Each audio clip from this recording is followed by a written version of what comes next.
I finally made dinner. I made broccoli, which I got the other day, and Indian sauce, which I brought from home, and the little red lentils, which I brought from home. That's sort of my go-to meal, and I finally made it, which is good because that will conserve resources, because I had 2 sushi rolls the night before, yesterday, and it cost $20 with tip. And I had 1 sushi roll before, and that was $10 with tip, which isn't as bad. But I've been feeling a bit hungrier lately. Could be all the extra medication I'm taking. So that's why I had 2 sushi rolls, but then it's $20. And $20 a day for just dinner is a bit too much. So I need to overcome my laziness and cook. So I will do that. I'm glad that I broke the ice with that. And so I'm sitting by the ocean. I'm going to do a bit of reading. I might do my coherence breathing with the heart math device that I got, because I'm not having very many calm minutes of breathing a day according to Spire. So something I could do to bring in the calm breathing could be a good thing. I'm not sure.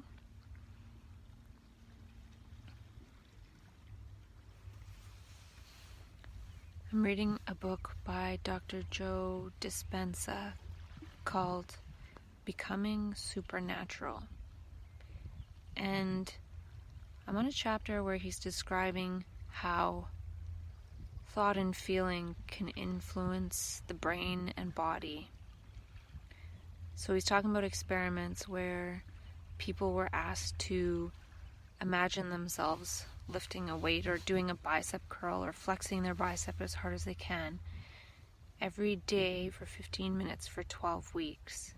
And I think they found that just by thought alone, they were able to increase their strength by close to 11%.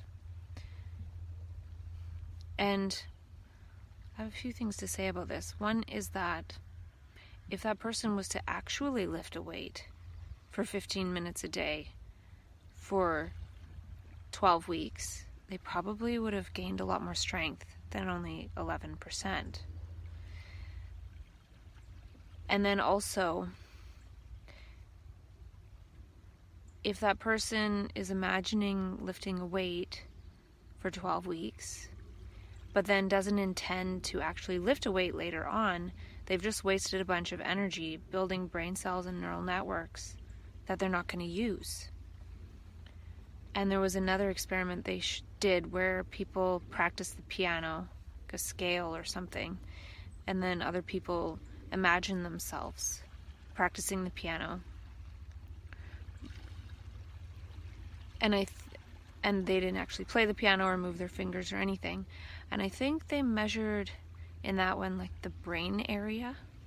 So the brain area in the people who imagined had grown just as much than in the people that did the actual thing. But then the thing was that the people who imagined playing the piano, they couldn't play it as well as the people who actually practice it. So they could do it not too bad considering they didn't ever play the piano. But again, had they actually played the piano, actually done the physical action, then that would have been more powerful. So to say that we can think about something and that grows the brain, unless we're hoping to use that, then it's kind of irrelevant. So those people were never intending to play the piano. They just grew their brain for no reason. And the people that played the thing gained the skill more adequately.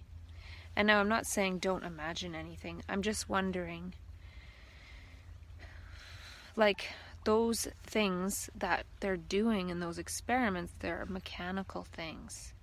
So a bicep curl or playing piano, those are mechanical things. And piano playing has set limits. The notes, bicep curls have set limits. How much you can lift, the motion of the arm is very limited. We can only go like that with our bicep, or like this. So it's pretty limited. So what I'm trying to say is, each moment of every day is not a bicep curl or a scale on the piano. It is so infinite that even if we were to try to imagine something in order to grow certain brain cells, to hope that that might bring that into experience as new, we're still creating a pattern, which is so limited. So for me, I'm on this trip on the island, and had I looked at a map and practiced in my mind where I was going to go, mapped it all out, I wouldn't have done what I've done so far, which is look around, look at the signs.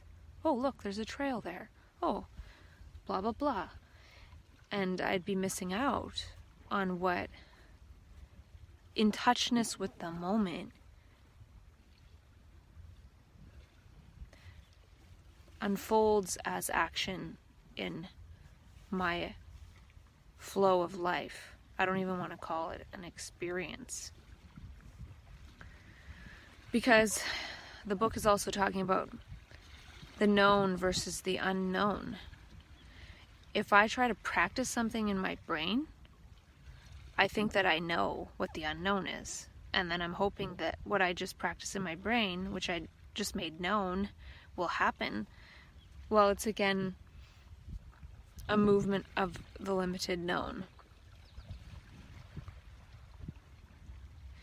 So, yeah. And also, I was seeing that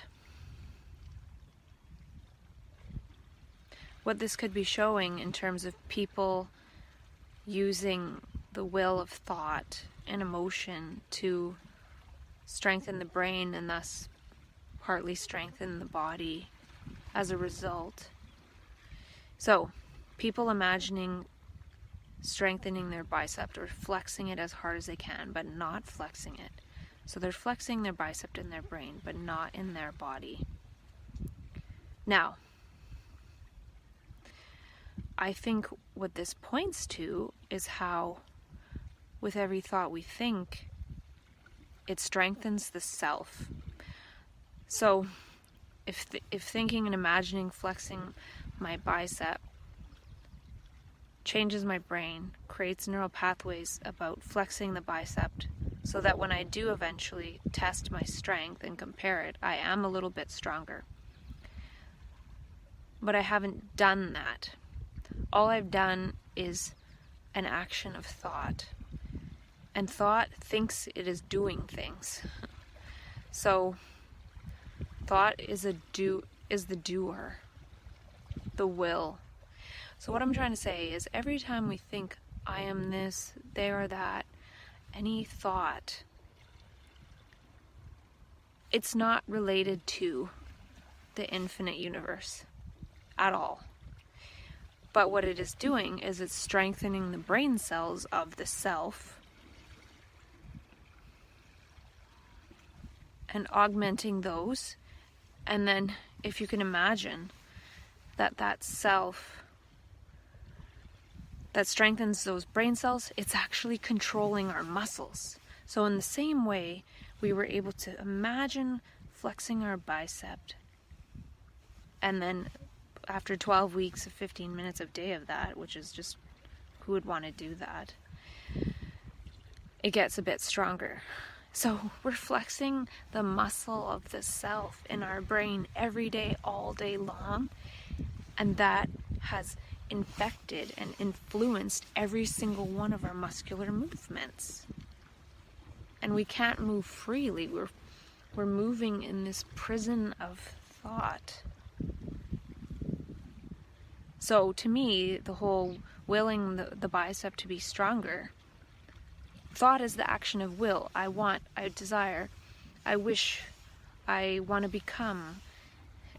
all of that infects our whole musculature and makes it so those thoughts are controlling that, just like the will of making the bicep stronger made it stronger. While our biceps are infected with the thoughts of the self, and how we move our bicep is infected by how we're addicted to certain foods and we're shoving things in our face, we're infected by this thought.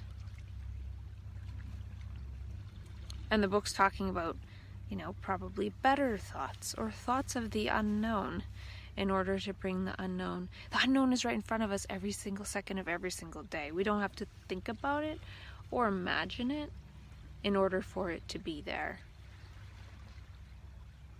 The movement of will is what makes us blind to the now. I'll do this over here, and it's like, whoa, it's all here. It's all right here, right now. So, and we don't see that.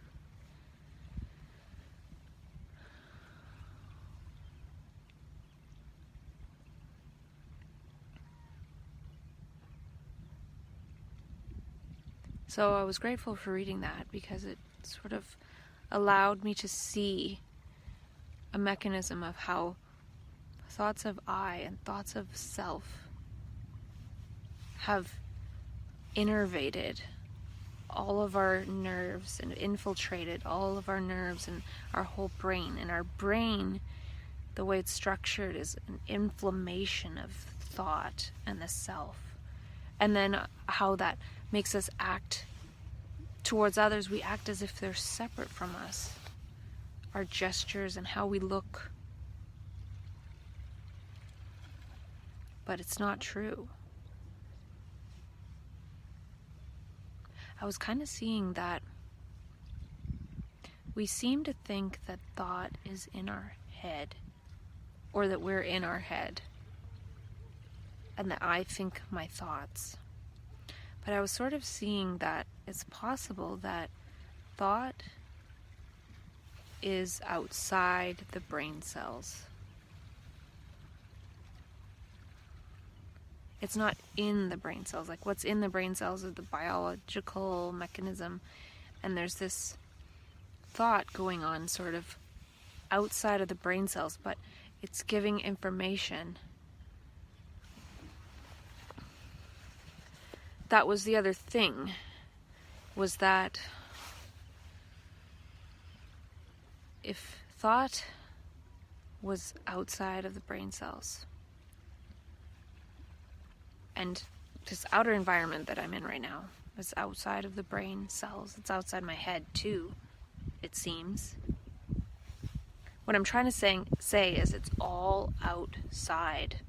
We think of inside and outside in terms of inside me that people can't see is going on. But it's outside the brain cells, possibly. Like a noise. And why I'm saying it's possible that it's outside the brain cells is that the brain cells perceive it. And the brain cells likely don't perceive what's going on in the brain cells, but if something's outside the brain cells, it's possible to perceive it. I don't know if this is true, but I was thinking that could be possibly why the brain can't tell the difference between what we think, or what we think, what we imagine, which is on the inside, in quotes, and what's going on outside. It could be because thought is outside the brain cells. And I remember watching Dr. Bruce Lipton's video, The Biology of Belief, and he was saying that in order for something to be perceived on the outside of a cell, from the outside, to get the signal inside, there has to be a receptor. So I was sort of thinking that the brain cells likely have receptors on them for thought, so brain cells can perceive thought. But it's possible that thought isn't really a property of the brain cells, but it can be perceived by the brain cells, perceived as something outside the brain. So it's giving the brain cells information on how to move this body around, but it's not really coherent because it's moving the body around, the human body around, according to human conditioned structures that have been evolving, not really evolving, but being added to for thousands and thousands of years. So it's like this energy of the machinery of thought that has us acting like human machines in this structure of society, and seeing ourselves as separate from each other because thought has separated itself from the biology. Meaning, there's a self in the brain. Like, there's a bunch of brain cells, obviously, but we also think there's a self in there. Like some kind of energy of some kind of entity perceiving. But it could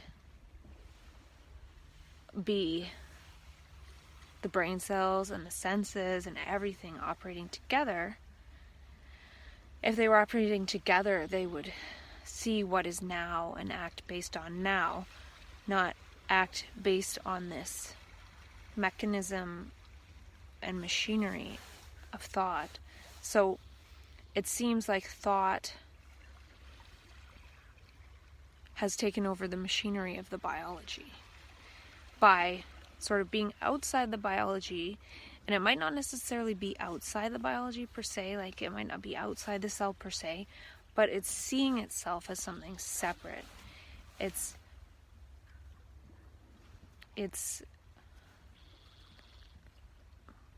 the brain cells can't clearly see because there's this thought going on in amongst the brain cells, and the brain cells are perceiving that or processing that and trying to use that to help move about in this world.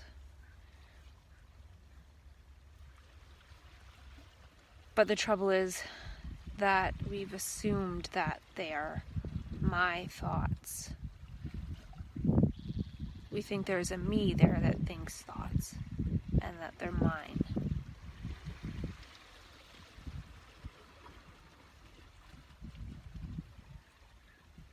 Now, why would we think that?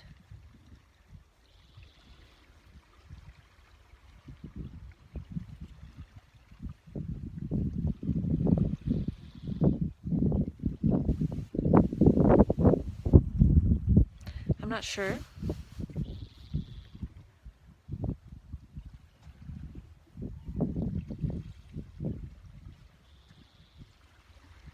To me, there doesn't seem to be anything there.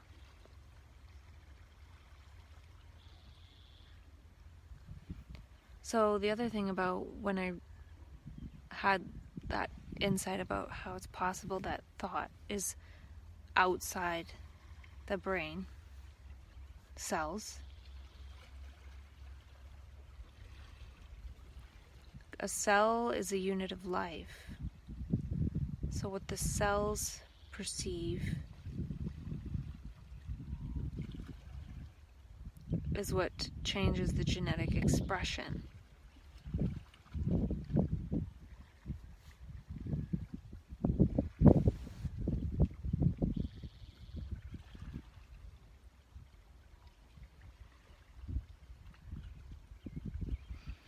Now, if I'm all in my head and moving according to thought, then I'm sort of dragging my body along, and the body is getting weaker. Whereas if all the energy was inhabited equally in the body would likely stay stronger because the body, the feet, the muscles are propriocepting, they're perceiving actuality. Whereas if energy is withdrawn from that, then the body would naturally get weaker. And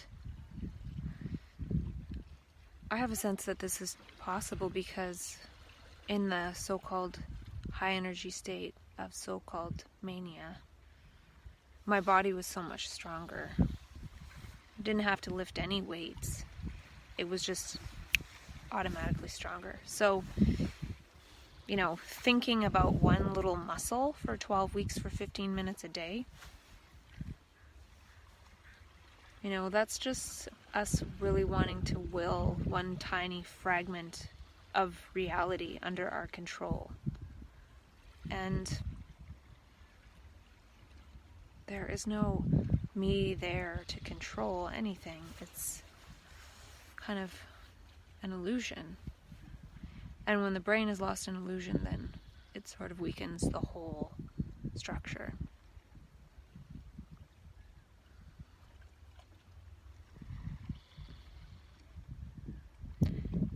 And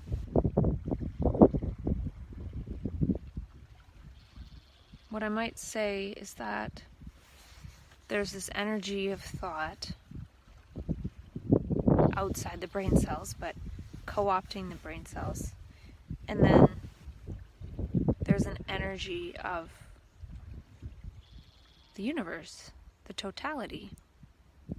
And when that thought isn't there, that energy of the universe can be what is perceived, outside the brain cells. Clearly, the brain cells can get a clear picture of it. Because, I'm sitting here, I'm talking about outside my brain cells and outside my head, but my head is inside the universe. And usually people have this chattering going on, and that chattering makes us feel like we are separate from the whole universe, which is absolutely not true. Like, I can see it right now. I can feel it right now. I'm inside the universe. I'm part of it. I'm not separate. And I feel that is what gets perceived by the brain cells. When that chatter is silent, what is in front, that is what gets into the brain cells.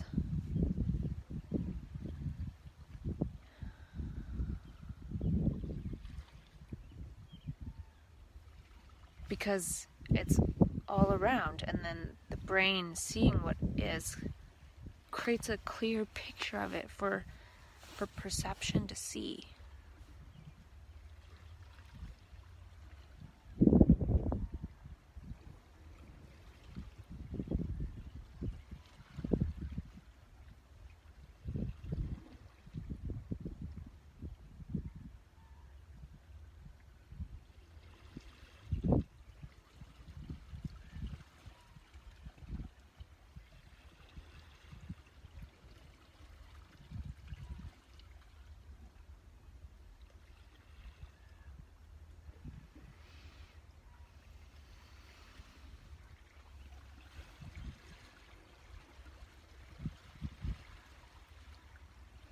The brain can paint a clear picture.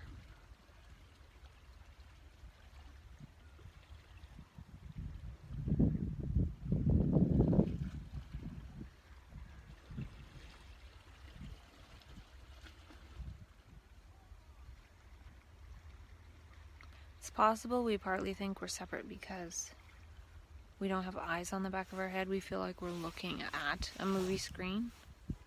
We don't see that we are the screen, the projector, the light, everything.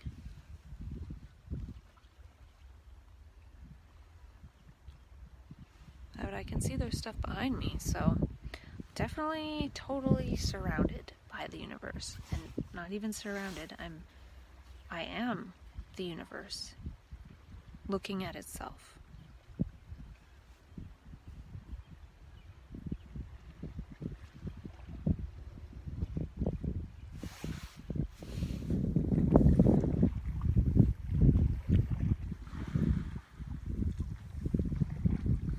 This is a cool little spot that I found by climbing down these rocks.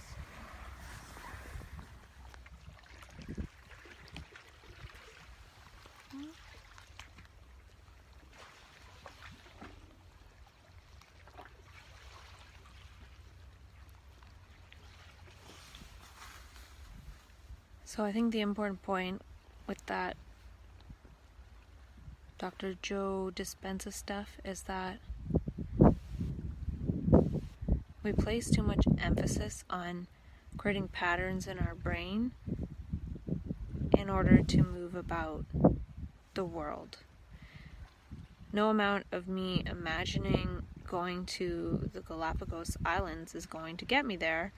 I need to go online, book a flight, and I'll get there a lot quicker if I go online and book a flight and reservations for accommodations or whatever than I will if I sit there and imagine it.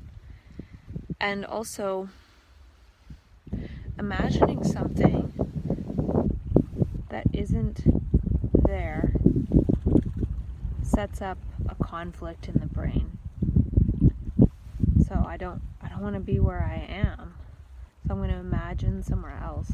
And I think by imagining that conflict that I've just created will move me into a place where I want to be. But it's a trick because even if I were where I thought I wanted to be, as soon as I got there, I'd be creating the next conflict. So moving about in that way doesn't work, because if we're at a conflict within, then that is what manifests without. The world appears as moving according to conflict. When right now I'm sitting by the ocean on the rocks and watching the water, I don't really see any conflict here. But in human structures, we think that that's how we need to move, is by being in conflict inwardly, setting up two forces within when there's not even one force within. There's not a self there. There's not a self thinking about itself. There's not a self thinking. But the self thinking is what is conflict. And no amount of that is going to create peace or for us to see that we're one with life itself. So, one with life itself doesn't imply being in conflict with life. But we think we're going to get to some ultimate place by creating conflict.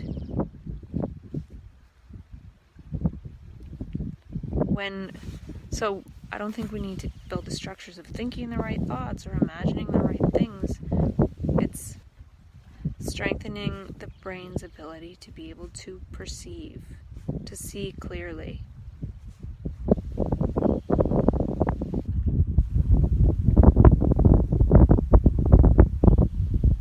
And one cannot see clearly if the brain is full of thoughts. Because if the brain cells are busy perceiving thoughts which aren't related to actuality, then it can't see clearly. It's wasting energy on that. And that inner conflict would manifest as stress and cortisol.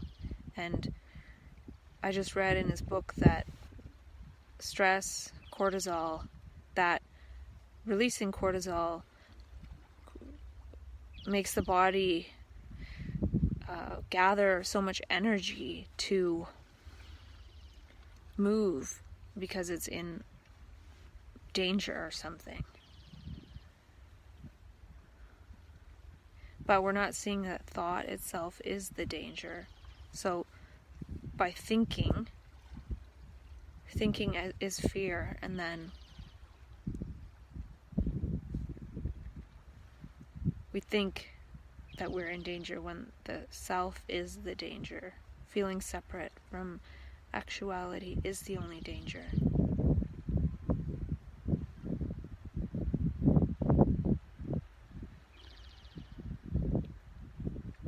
If we're separate, we manifest as the violent, etc.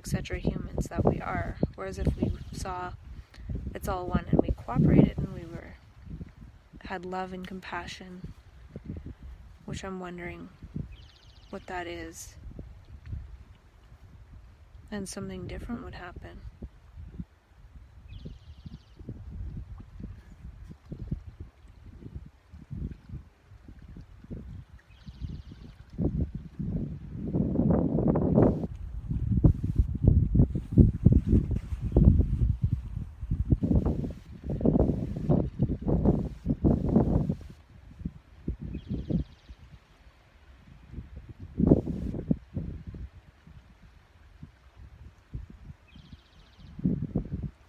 And I think that's part of the problem of mania, is that part of the energy is love and compassion and care,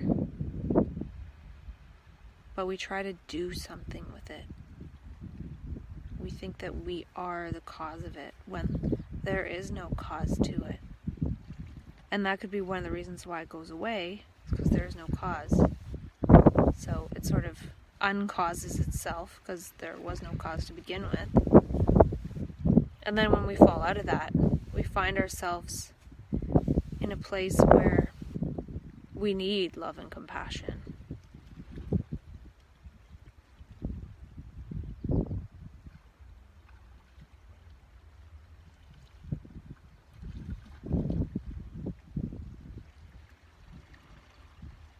It's like we put that energy into doing something with it, so then it comes back to us as we thought we were the cause of it, moving outwardly and giving it, and then we end up in a scenario like a psych ward where we need love and compassion from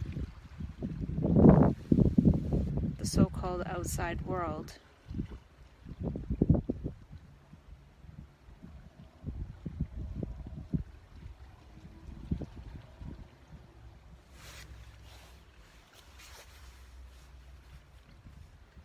If society was designed based on that, we wouldn't end up in psych wards.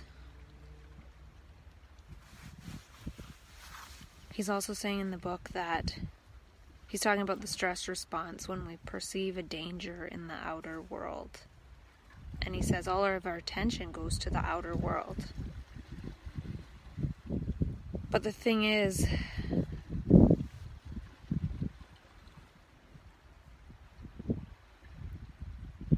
usually what we perceive as danger isn't there at all. So we feel it as a threat to the self, but we're not in physical danger. So our attention is on the outer world of the self. So this also might be how the brain is tricked into feeling like there's something going on in the outer world. If the self, if the psychological structure, if thought, which gives the sense of I'm thinking, if that's outside the brain cells.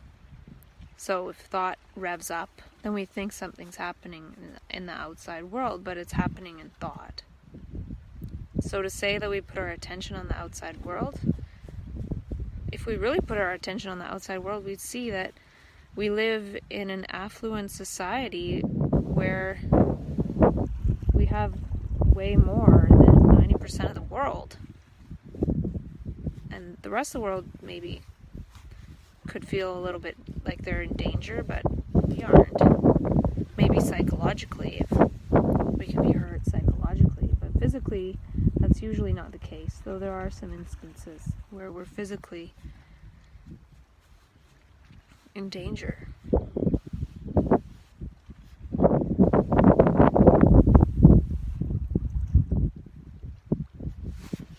So I don't know if it is helpful to realize that thought is an outer phenomenon in terms of how it can be seen by the brain cells. And the brain cells could be producing it via how thought epigenetically creates the machinery and the proteins in order to ensure its own survival. So it looks like thought has hijacked the genetics to ensure the survival of thought. And then those genetics are what are moving the whole body. Like if thought is moving a cell receptor, or if it's moving the machinery of the cell in any way to produce proteins, those proteins are signaling molecules, are signaling how our whole body should move. One thought hijacks the whole thing. The DNA, all of it.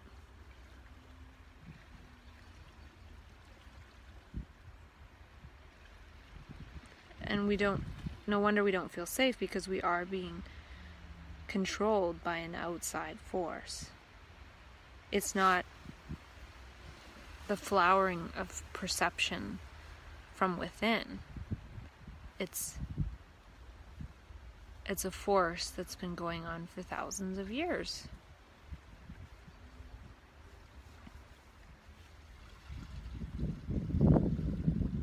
And there's probably an epigenetics related to thought, but then there would be a different epigenetic expression related to direct perception.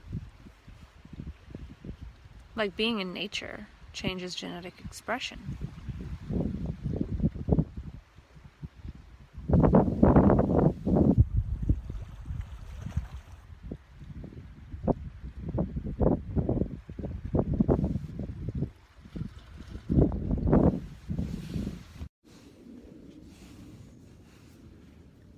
So I read online today that Kate Spade's death was ruled suicide. And apparently her husband said that the night before they talked on the phone or something, and she was happy and planning a trip to California to see colleges or something. And then she's gone. And it said that she was dealing with anxiety and depression for 5 years and taking medicine, as they call it. So it sounds like she was taking her medicine. Maybe she was taking something else too. I don't know. Her dad said something about that. And I'm talking like I know these people. Well, I don't. Most of us don't. But another article talked about how when a celebrity dies by suicide and then the details of that are revealed, then that can lead to people doing copycat suicides. Whoa. Bird scared me.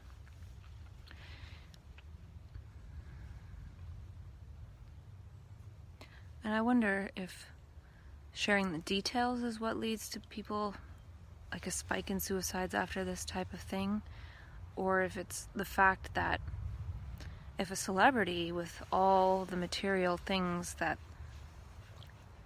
they could want does it, then what is the hope for people who don't have everything they want materially?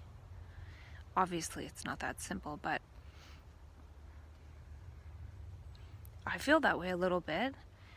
If somebody famous who brought joy to a lot of people and had a lot of people in their life and a lot of material stuff, if they do it, well, anyone can do it. So it's really sad. And then I saw on my YouTube page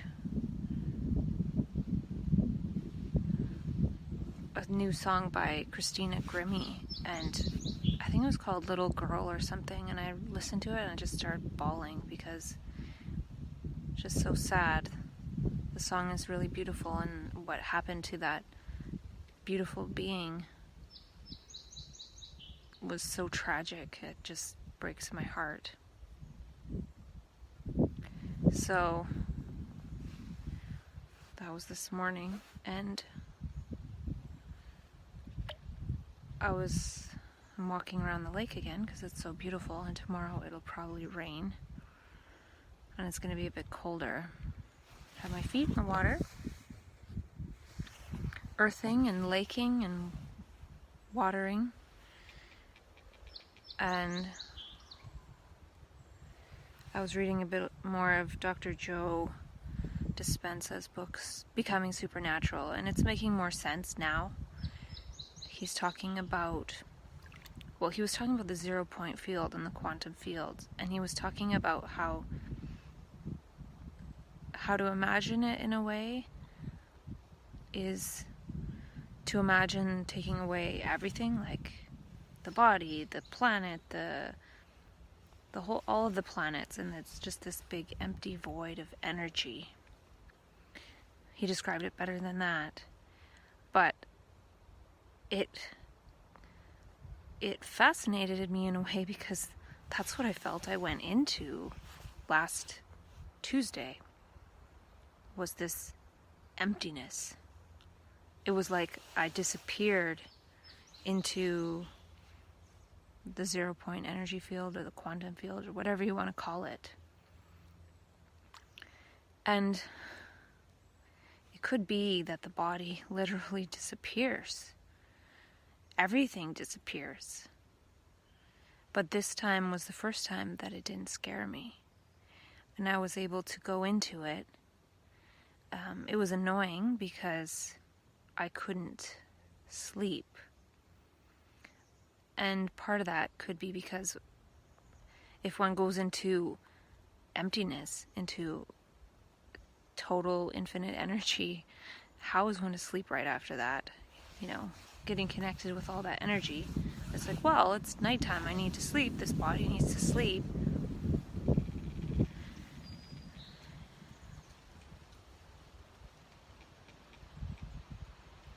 And I also talked about how another reason I think that it wasn't so bad is that lately I've been practicing not really doing anything. I don't know if it's practicing, but being in nature, which is very ancient. It's more ancient than all of the thoughts and conditioning that we have overlaid on our bodily systems. So it's almost like getting back to zero of a human being is sitting in nature before the need for all this thought and progress and economic growth.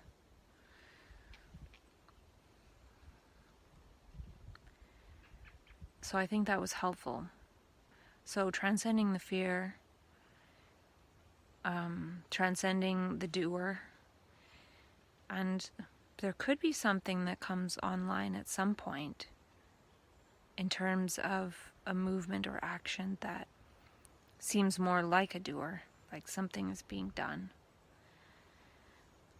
But waiting patiently for that as opposed to thinking that one has to do something, because then one is right back in the trap. And I think by not creating a movement of trying to do stuff, I didn't really have to experience the death of the doer in that death that is going into the quantum field. And it might not even be death, but it can feel like death, because that's what happens when we die, is we go back into the quantum field. So I feel like when I think there's this movement in the universe that is moving us towards being nothing, not being a doer. And when we're so identified with the doer, when that is trying to die into nothing, then it can be scary because it feels like we're actually dying, which I think has a lot to do with anxiety and panic attacks. It's actually the self trying to die. And part of what makes it scary is being identified with the doer. So if all the doership dies and everything, and we go into that emptiness, that feels like everything. That feels like our whole life. Because we haven't realized that we are the entire universe. And going into that emptiness, it's possible that we could come out on the other side of feeling like we're the entire universe. Not being identified with a particular body or place or time, but seeing that we are this whole manifestation at this moment, here and now. And everything in so-called time, like physical evolution time, that led up to this moment, and everything that will unfold and evolve from this moment in physical time and space.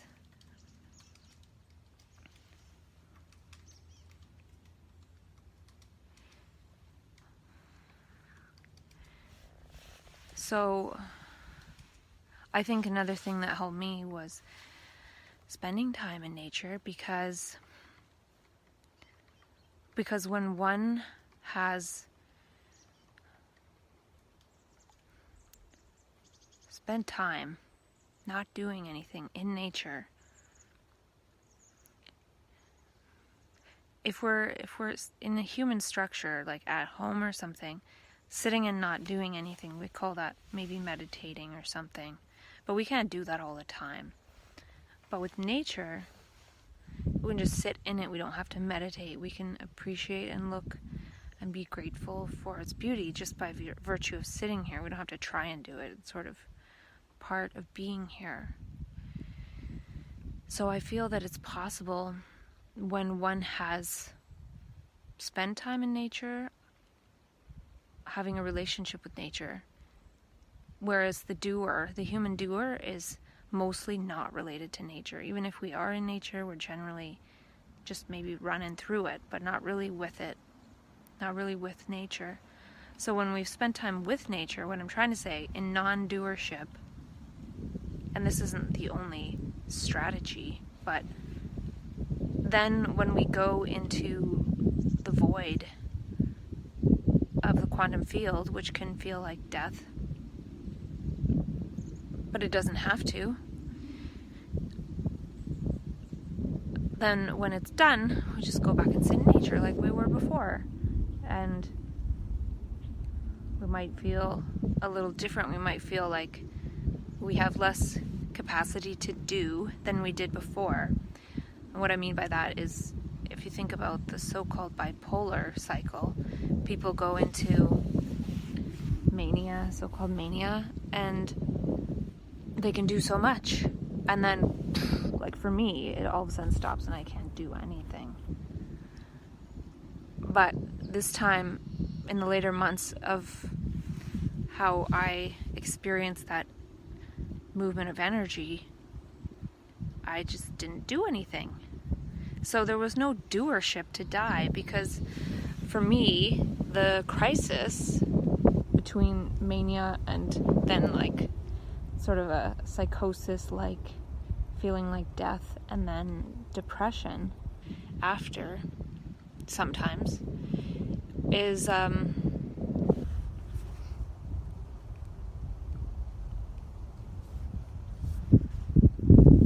don't know what I was saying.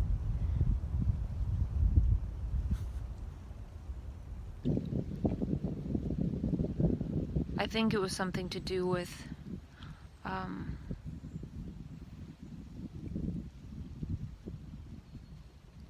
the shift is all of a sudden I can't do all that I was doing is part of it. And if I wasn't doing anything, then there's no grief of the loss of the doer that was energized by that extra energy. And that extra energy, I feel like it leads to the void. It leads to death of the doer,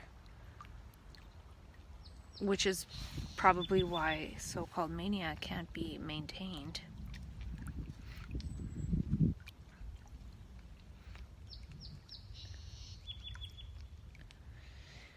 And so I've talked about this before, how the energy comes in, and part of it, since we usually use it to augment the doer, it will only come to an end. So that's the trick. And then the trick is also, it ends the doer, whether we like it or not, which is the crisis point, and then dropping into lower states of consciousness.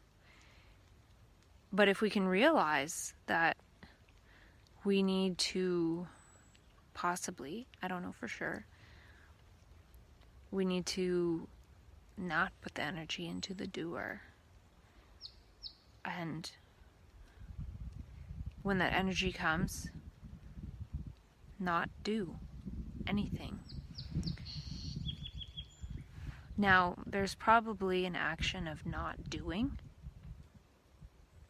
that comes in at some point, but I feel at first it could be possible that we need to sort of consciously, volitionally, if there's such a thing, not do, as a gesture to the universe that we understand that we can't do anything against the universe, or like, the little human movement is so small.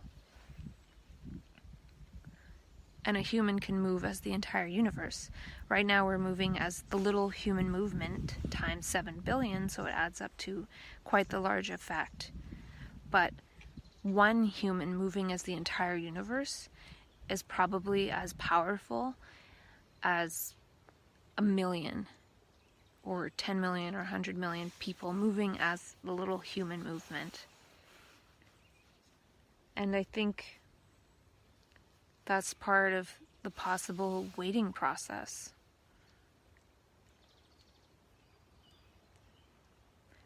I'll wait as long as it takes for the universe to come and greet me.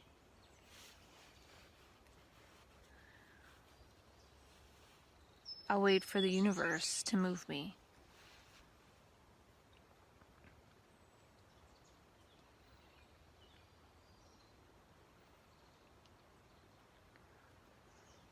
So I think that's part of why I don't feel like I'm experiencing that much of a depression, if you want to call it that.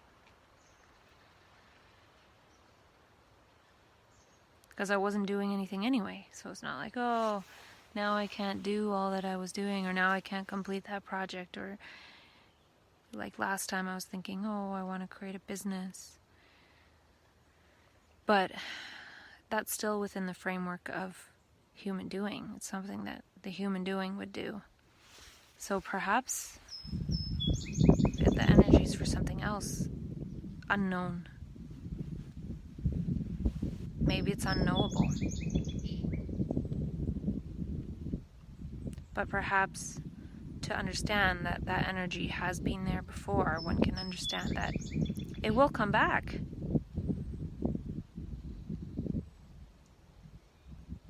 And instead of wasting it, can we sort of bow to its power? So if my brain was in a high energy state before and I was in a park mainly, then that high energy state would be probably absorbing a lot of the good energy from the park and from the trees. And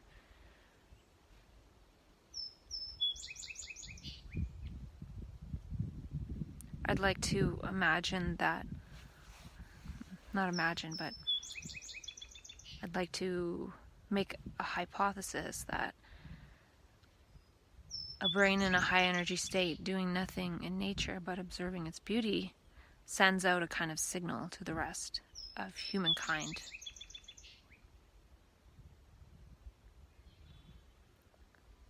Because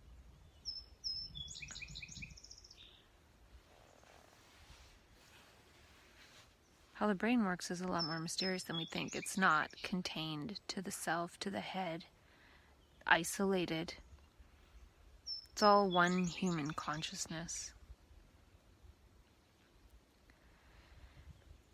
So it has an effect on everybody, even if it's a little effect.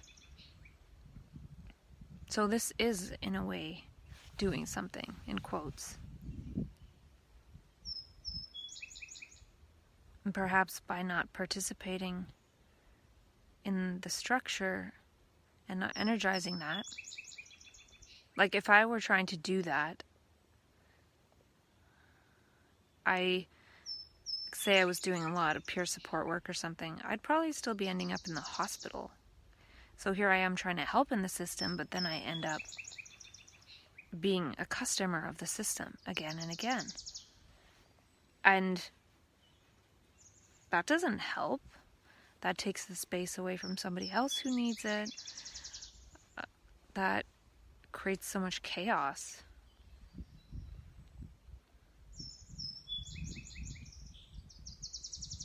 I was walking through the forest and it came to mind this image I saw somebody share about a crow standing and crowing to like 3 or 4 other crows standing sort of in a semicircle in front of the crows.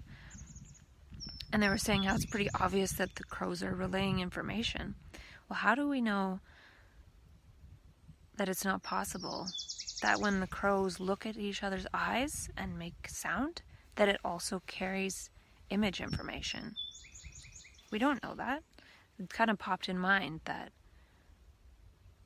the crow could be cawing and making sort of a uniform noise that's nonsensical to us, but it could be transmitting information even in the form of images.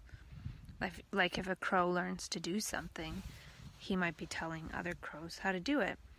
And he, by telling other crows, could increase the possibility that other crows' brains pick up on it too without having to be directly in front of the first crow that learned it.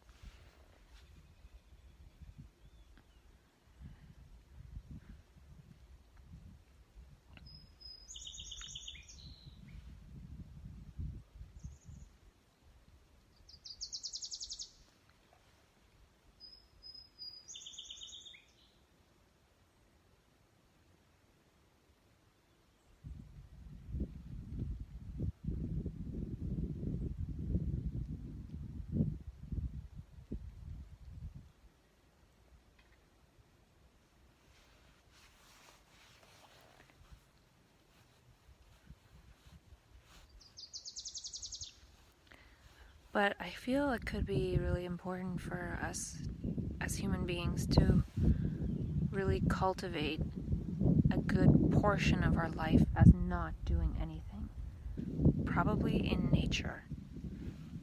Because if something goes wrong in our doing life and it all falls apart and we can no longer participate in it, even though maybe up until that moment we were fully enjoying it, and then all of a sudden we're ravaged with anxiety and depression and suicidal thoughts and maybe psychosis, or we get diagnosed with bipolar. All of a sudden we can't do anything that we were just doing. And that is that's pretty much a death of our whole self.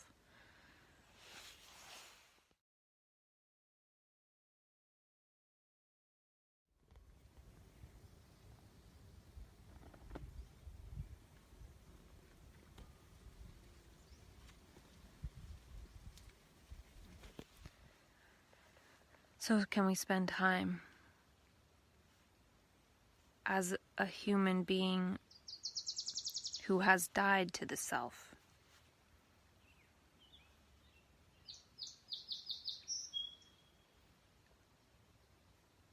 Can we do it consciously in a way?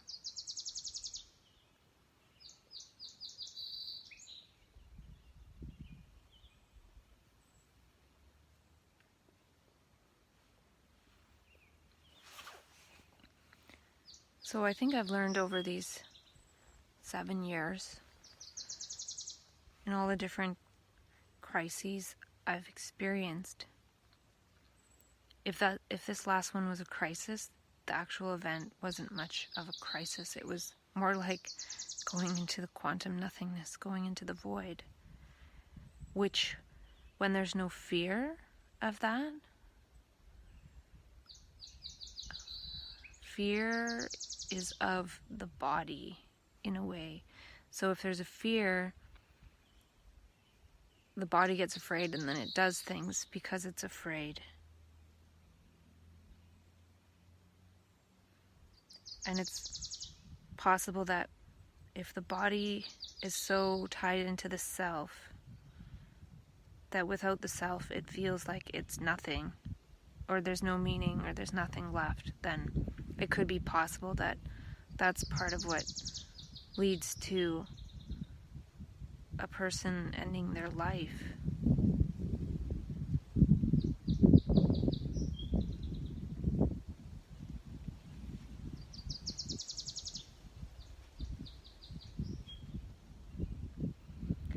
It could be possible that the crisis events are experienced as pain and suffering and fear and terror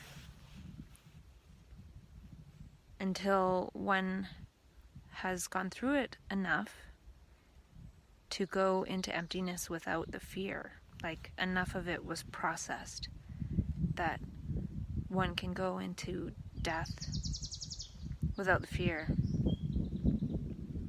Because last time, well, the time before this last time, it felt like I was killing myself in my brain.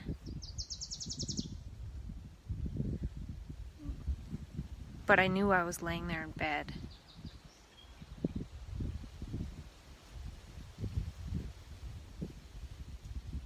So this is interesting because this last time there was a point where there was an awareness that I was in bed sleeping. But in my brain, so again, aware that I'm in bed, check. But this time my brain realized my body was sleeping at a certain point. Not that I was killing myself, but it just realized, hey, I'm sleeping, what the hell? I think there was an awareness that woke up past the current level of awareness that is of the level of human structures that are embedded in the whole being.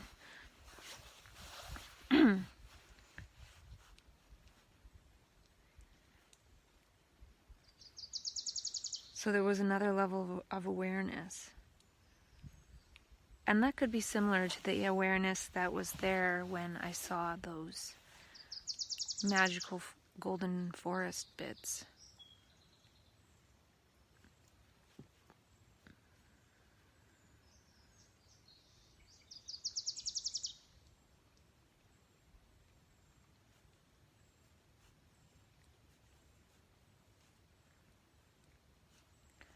You know, and it could be possible that when people end their life, they go into the quantum and they come out in a new possibility for themselves that doesn't include the world that they were living that was part of the self structure.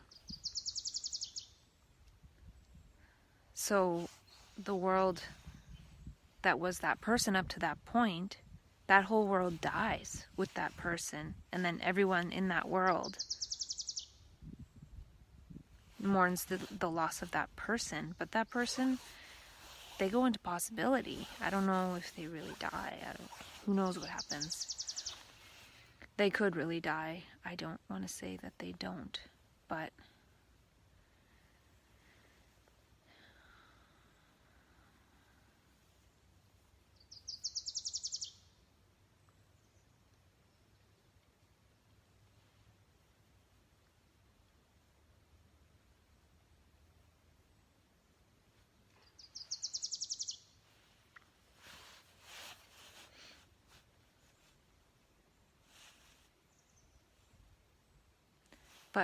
how I sort of experienced the void last time.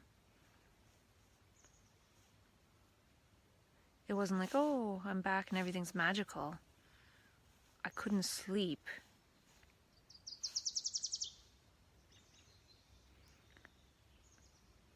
And I think it's possible that when that next level of awareness wakes up, the body is still kind of tied somewhat to the old world, like waking up energy awareness, and then the body's tied to this. But since there's this another level of awakening, which is energy, it makes it really hard for the body to sleep. And then the body can start panicking because it needs to sleep in order to stay in the material world.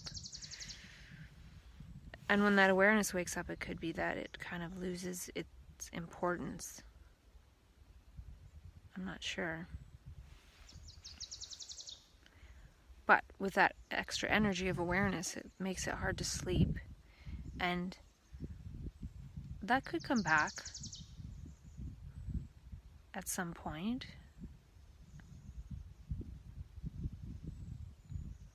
You know, for last year for 5 months, I was off all medications. I was sleeping fine. Things were good. Now I'm taking a bunch of different medications. Last night I took the crumbs of zopiclone, as well as 75 milligrams of trazodone and 2 quetiapine and a Benadryl. So tonight I'll do no zopiclone, and then I'll start slowly tapering off the trazodone if I can.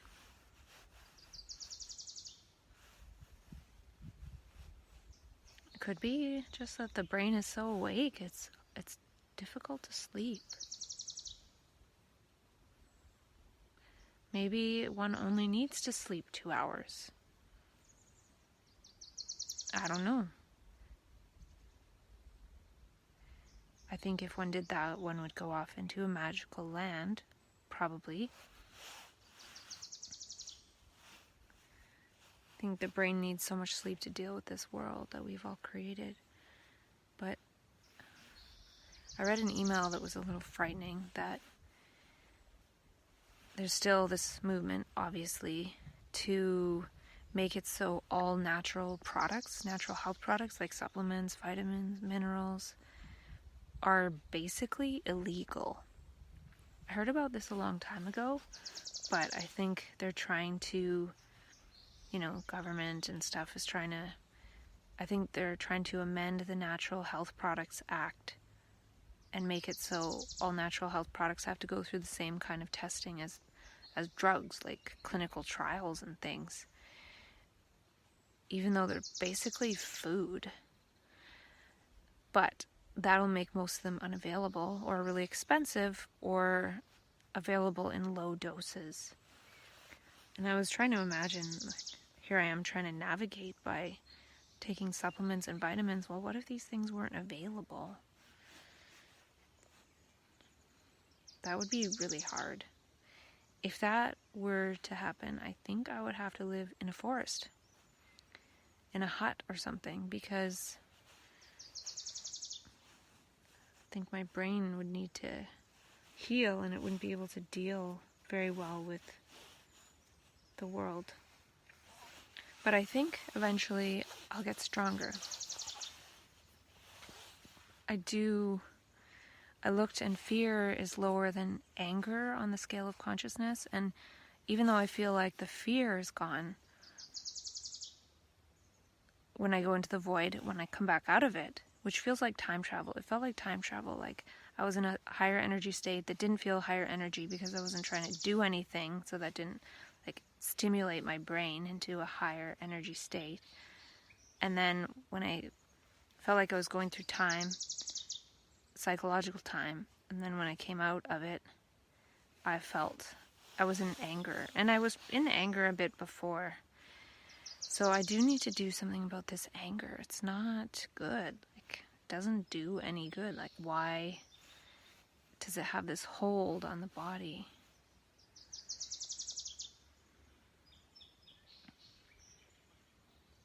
I've seen clearly what it creates.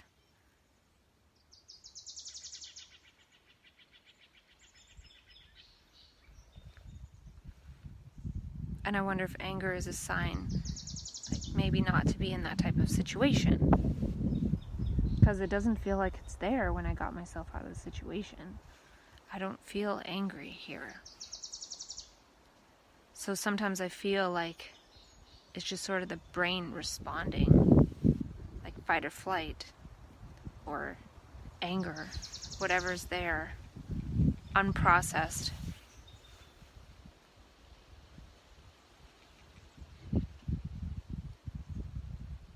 It's not good. It's a waste of energy.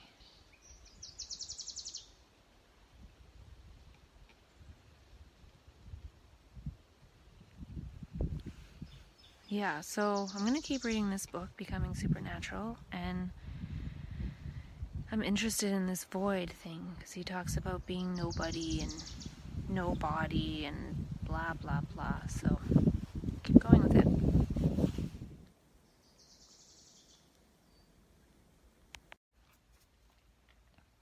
Last night, I had trouble sleeping, so I had to get up and take half a Zopicone, and then I still couldn't sleep, so I had to take the other half. Not that I had to, I could have been more creative and tried to take some more supplements to see if those would make me fall asleep. But the thing is, after I took the half the Zopicone, I was kind of like so groggy that I didn't want to try to think about anything. So much for getting off that pill at the moment.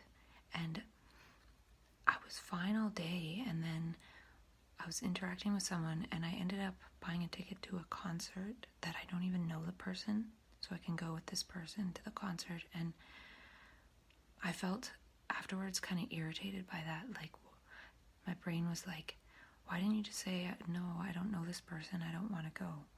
I felt like this need to go to help that person get there, maybe because they needed a ride in order to get there.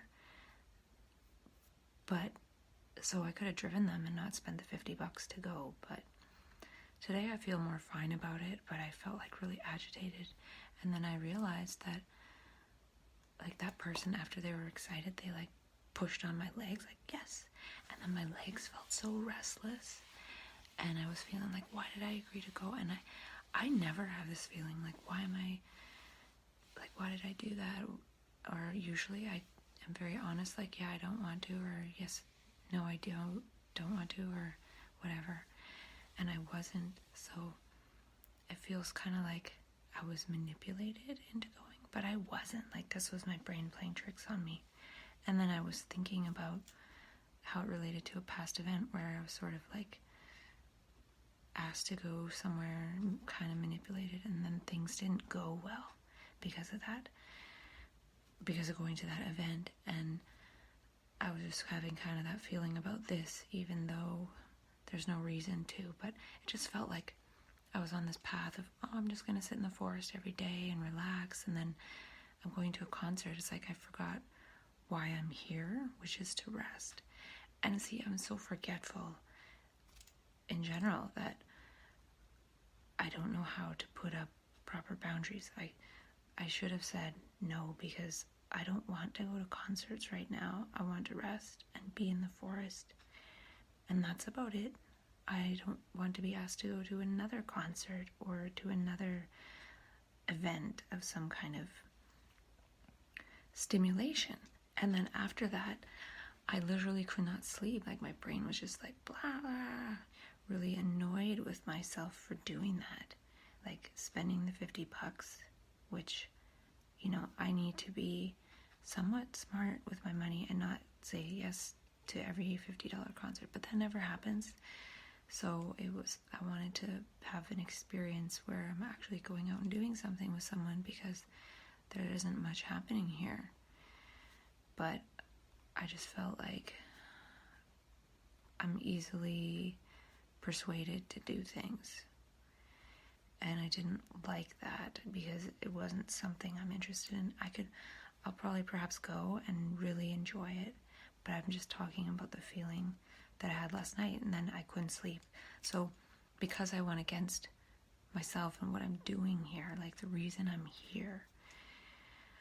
I had trouble sleeping and then had to take a whole Zopicone, and then I realized how interacting with like an energetic being gives me energy, and right now I kind of need to interact with next to nobody. I was talking to myself about I'm not in my old epigenetic matrix where I could have drama created with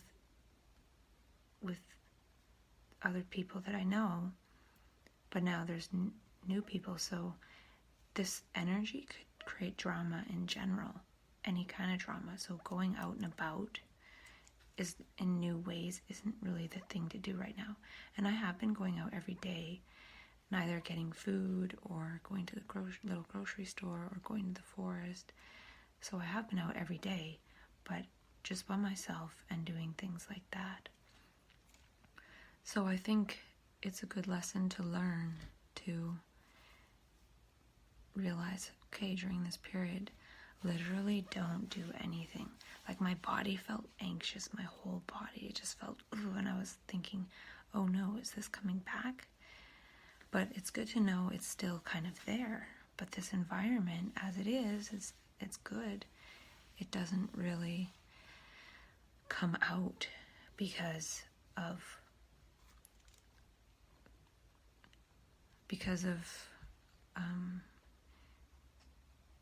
the environment and being in nature and earthing and that. So this was very like human construct-ish, and I'm trying to stay away from human constructs, though it'll be nice. I'm sure I will enjoy my time, but I don't need it. It's not necessary. So I have to not be manipulated.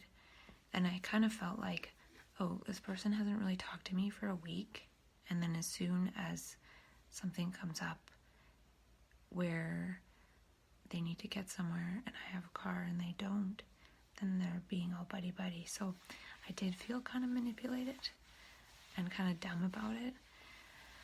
And usually that doesn't happen because I'm used to being around my friends where I don't feel manipulated in any kind of way. And I don't like that feeling. If I don't even know if that's what it was so foreign and so uncomfortable. But then I was realizing that it's just bringing up sort of past energies, relying on the present, and it really has nothing to do with it. So the point really is that in this state, those untrusting, kind of weirded out energies are still there. They're lying dormant because I'm not really interacting with anyone. But then to interact with someone is really stimulating, and those sort of drama things in the brain do come out and express themselves. And then I couldn't sleep. Then I had to take more meds, and I feel like it's a bit of a setback. So I will go tonight, like I'm feeling fine about it today, because I got some sleep. I took the Zopicone and I slept. It was 12:08 last time I checked, and I was laying there for a while, and I woke up at 11:38. So I probably got a good 10 and a half to 11 hours. So I feel fine. I don't really feel the side effects of the medications or anything. Tonight I might try to be a bit more creative and take a few more vitamins or something and take less of the meds. But the thing is, it could be good to allow the brain to die back at this point, because that's sort of the brain dying back part and becoming less functional.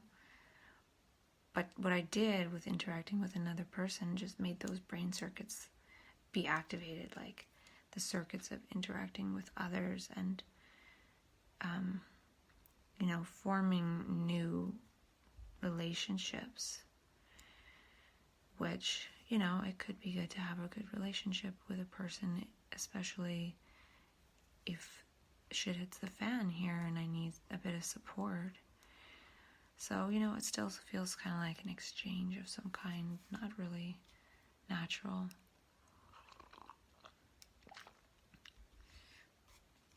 And then I was thinking how, like, if it was a different person where I was like, feeling lusty towards the person, like having an instant crush, I would go and spend the $50 and I wouldn't care. So again, it's kind of like,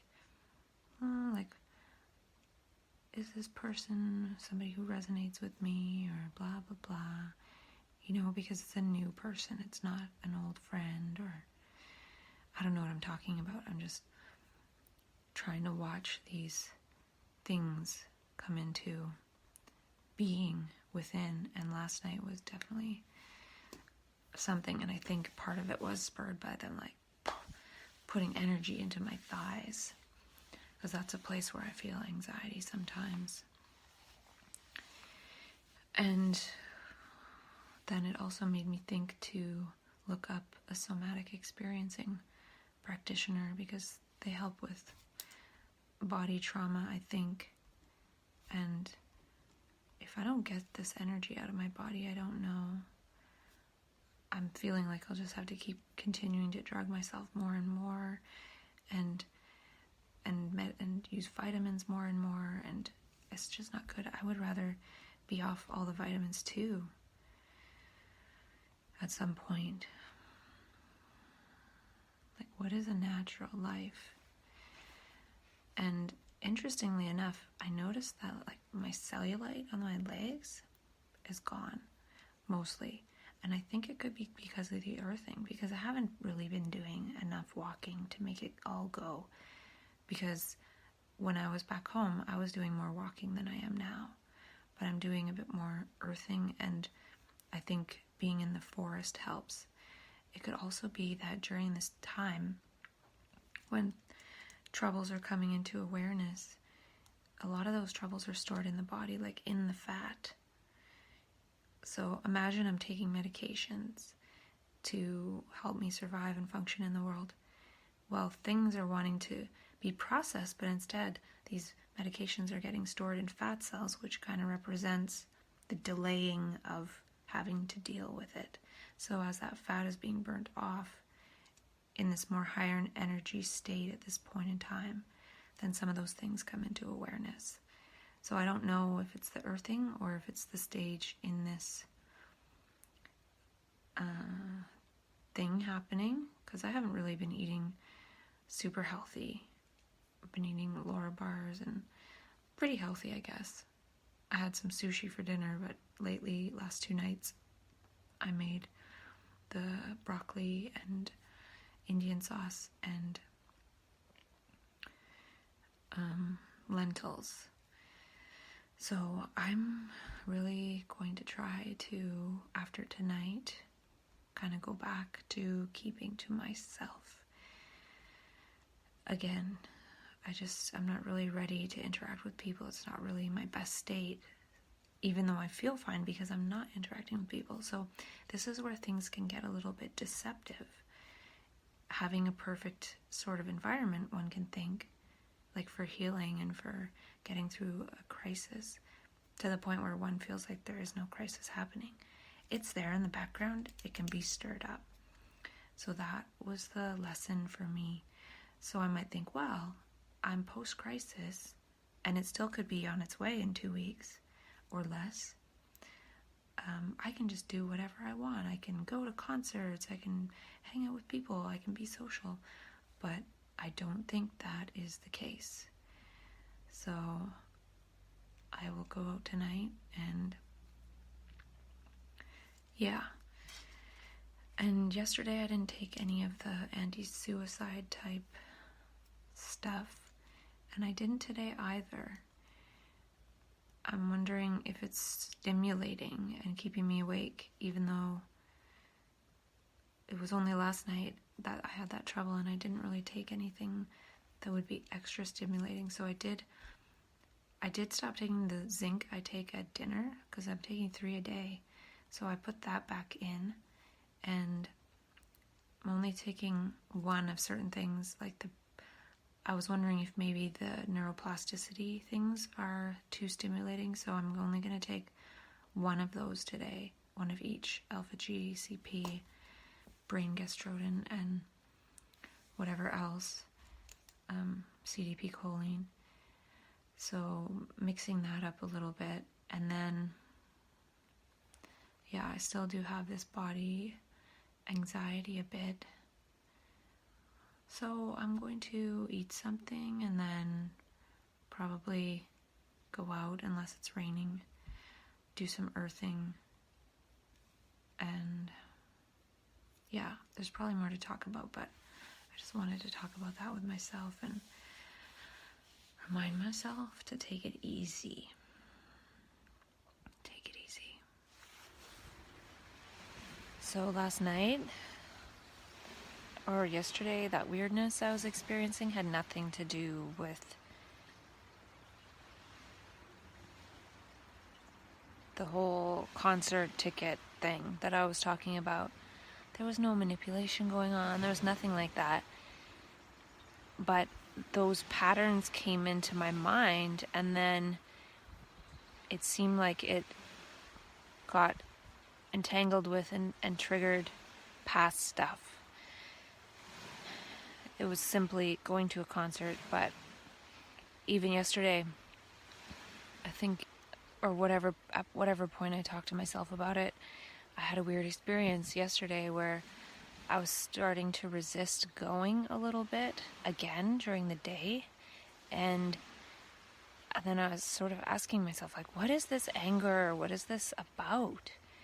And then there was this stuff coming up inside about not being accepted when I came out, and I was like, is this what the anger stems from? So it really had nothing to do at all with the whole concert ticket thing, but I sort of put past projection onto the present, and then that triggered even more past stuff related to that. So I saw that really clearly, and it still played out, but I was able to just sort of cry to myself for a second and sort of watch the whole pattern play out in private. I've got to take my jacket off.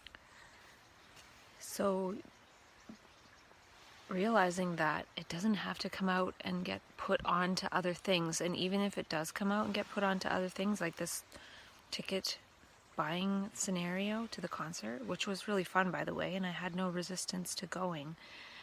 Once I saw that bit of drama play out, that sort of came up, and I watched it play out by myself, alone. There was only one other person around, but they weren't around, so nothing, I was able to keep all of that to myself and not put it on the other person, because it had nothing to do with them at all, and I was trying to make it have something to do with them with the whole ticket scenario, but it didn't. And so in having that mini drama play out, like I was in my room and then I was eating or something, and then a bit of the drama came out after talking, but then since I realized I could just watch it on my own, and then it went away, I was like, wow, just like get to a private place, let the little bit of drama unfold, see the past, shed a few tears, and then go on with the day and be fine. If I were in a psych ward, it'd probably get turned into a much bigger thing. But since I'm in paradise, paradise can uphold and withhold and withstand and sort of neutralize so much of it. It's like, yeah, a little bit of drama wants to come out, but it doesn't want to derail the whole thing because there's too much beauty to be immersed in. So yeah, it was a really powerful lesson. Like, it seems like I can handle these bits of drama on my own, whether they're in daily life or involved in trying to sleep or anything like that. So this feels empowering because it feels like now I'm getting to a point where I can handle whether it's 10 minutes of drama on my own or not being able to sleep, these little bits, which are becoming smaller and smaller, seemingly I'm able to handle them more and more. Maybe because they're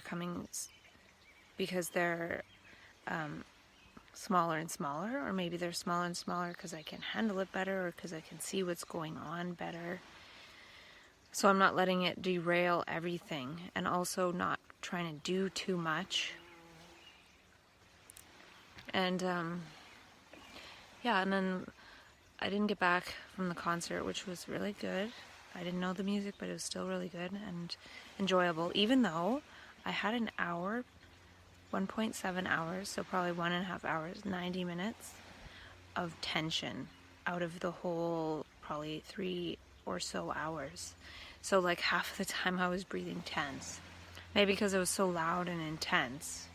I'm not sure, but it's not the greatest to be in that kind of situation. I had way more tense breathing than I did at that other concert a couple weeks ago. So that's good to know. So I'm spending some time in nature at the beach. Gonna do some earthing. I really think earthing does a lot. I could read that book again. I don't know if I have it on Kindle app or only in paper copy. So yeah, and then last night I took some of my supplements. I took 6 lithium orotate because I didn't take one during the day, so I really only took one extra, close to 30 milligrams, which I'm only supposed to go up to 20, but it does help with sleep, and Peter Smith did say I could go a bit higher.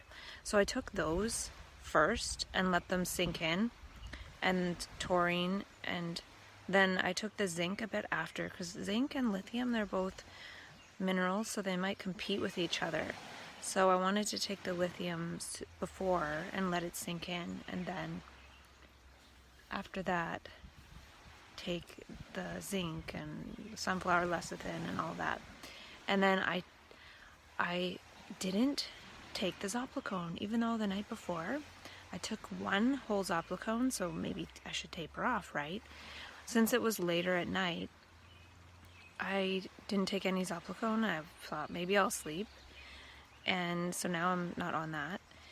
And I took 75 milligrams of trazodone and the 2 quetiapine. I was going to take 3, one in place of the Zopicone, but I didn't, and the Benadryl. So that's good. That hopefully I can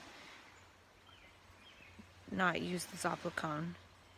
And maybe I need to go to sleep later. Maybe I need to go to sleep a bit later, fall asleep naturally instead of going a bit earlier to sleep and drugging myself to sleep for 12 hours. Because today I had probably 8 hours of sleep and I woke up feeling totally rested. I didn't have 11 or 10 hours.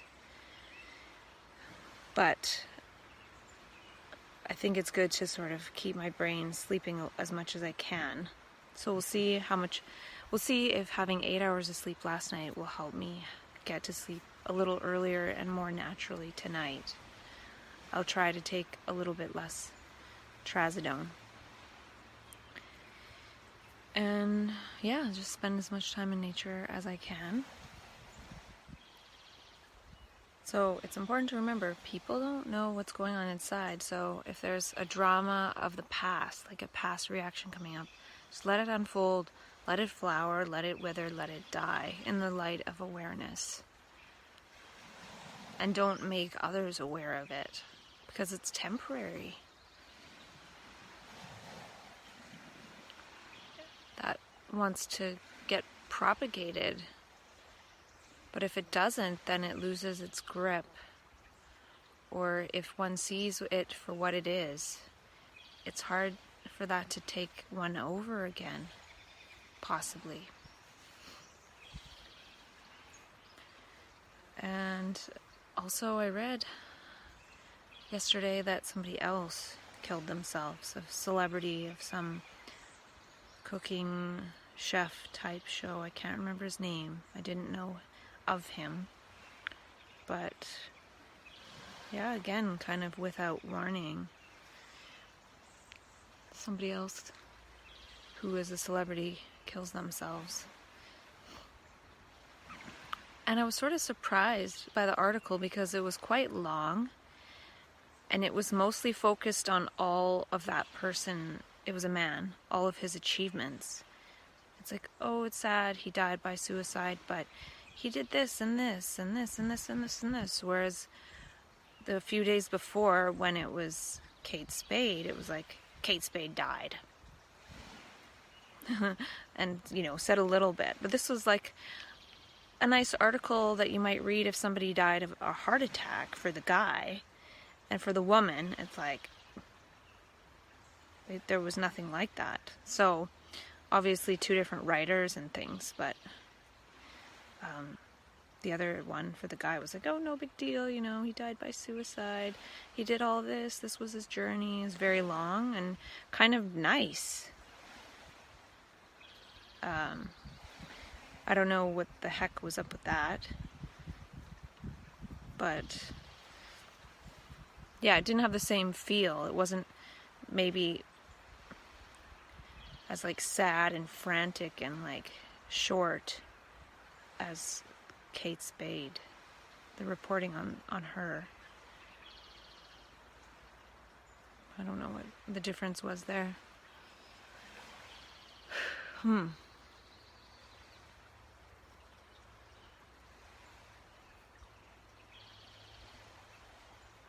I had something come to mind yesterday where I do feel that there is something that goes on, possibly, from what I've experienced, or that we go into a different dimension of possibility. It could be kind of like the movie The Discovery. It could be kind of like that. Like, if we do it, we don't actually get out of the trap. We might go to like a parallel reality where things are actually a bit worse for us and we're still ourselves. And we sort of wake up having a bad dream about that other life that was just like, oh, that was weird. I dreamt that I was a celebrity chef doing a show. And then you wake up in some crappy apartment with a shittier life. So I don't know if that is really the way out. I'm not sure. Or it could be that one goes on into a different life. This is the thing. There is other dimensions for sure, and there are other realities, and there's also the possibility of eternity, and getting to the point of eternity where there's no beginning and there's no end. So if there's no beginning and there's no end, there's no death. There's some kind of transformation that appears like death when we sort of molt that previous life. So what I'm saying is death might not be the answer. We might think it's the way out, but it might not be. So what if it wasn't? What if we knew if we ended our life that we'd end up in worse circumstances as a human being? I don't know if that's true, but it sort of came to mind yesterday. I was like, whoa, imagine that. And imagine if